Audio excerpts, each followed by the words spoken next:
So you just heard Senator Joni Ernst emphatically refuse to support Pete Hegseth for Secretary of Defense. Here's what Senator Joni Ernst sounds like when she's enthusiastic about a Trump nominee.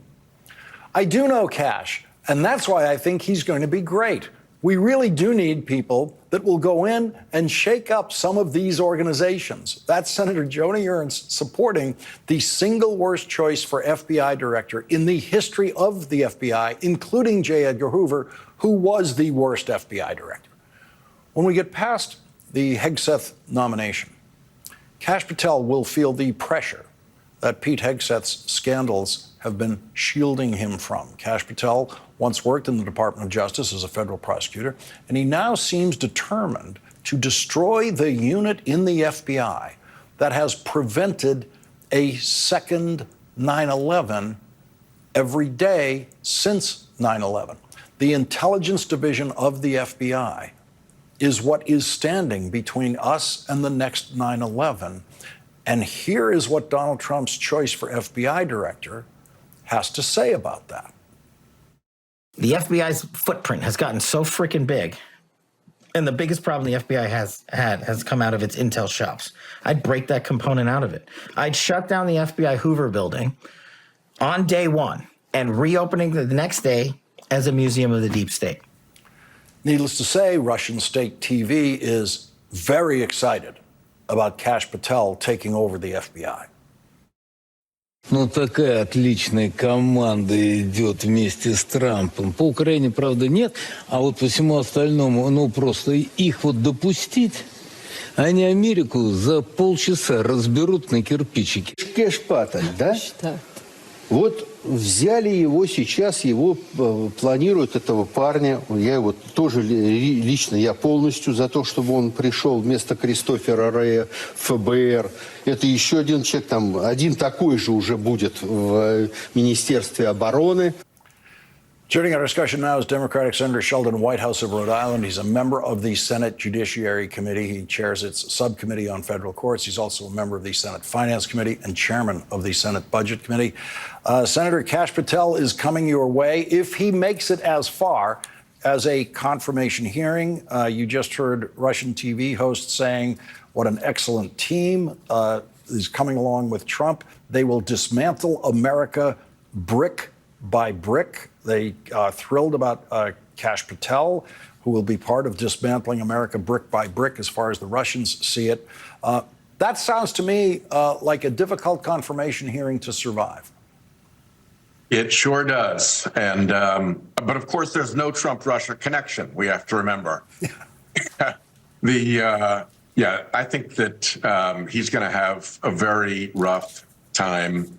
And at the moment, there's been so much attention that has been dedicated to Matt Gaetz and all of his problems, and now Hegseth and his set of problems, that when public scrutiny turns to Kash, I think there'll be a whole lot more stuff that comes out. And I actually think there's a credible chance that he never makes it to a hearing. Yeah, in any other universe, of course, he would be the most ridiculous thing ever presented to the Senate for confirmation. But this is one of those years, or it's actually the only year in history where the slate is so full of the ridiculous that he has yet to have his full moment of attention. The Judiciary Committee... It's coming. Yes, I'm sure.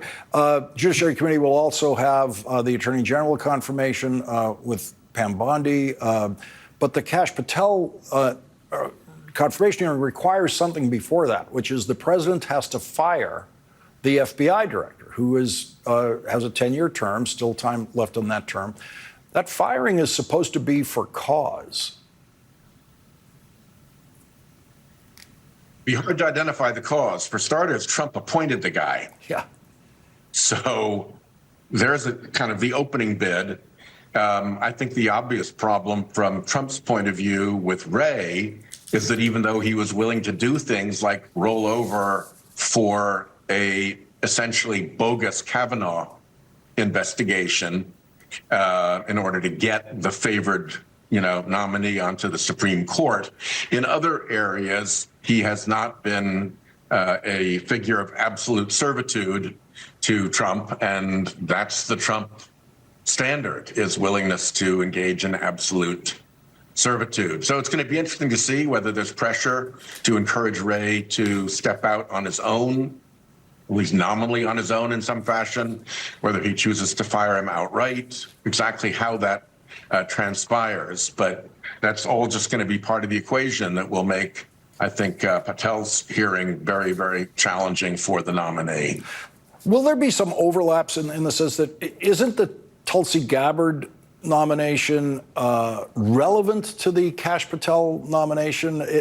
I can imagine a world in which there are elements of these nominations that are creeping into each other's confirmation hearings. Yeah, well, certainly the national security components overlap quite a lot. The DNI has a huge national security portfolio. The FBI's national security portfolio was expanded after 9/11 to try to eliminate the problem of the firewall. And so the FBI has taken on a significant role in intelligence support.